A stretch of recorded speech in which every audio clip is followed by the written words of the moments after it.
નળિયેર પાણી પીવા માટે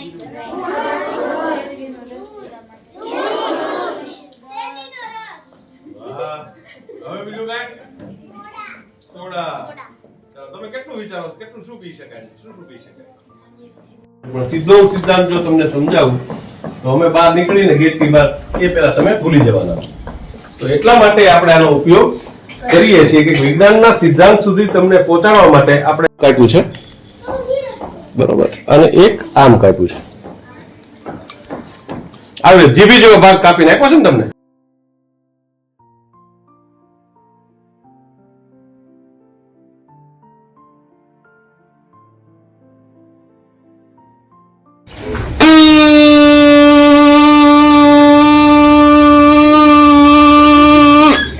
શું થયું?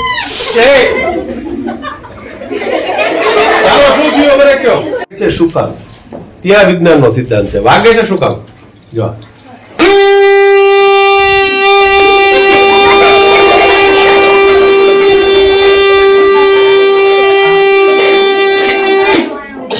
શું કામ વાગે છે?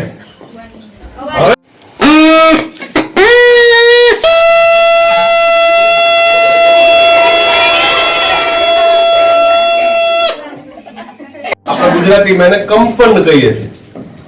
કંપન, ધ્રુજારી, વાઇબ્રેશન. વાઇબ્રેશનના કારણે આ વાગે છે.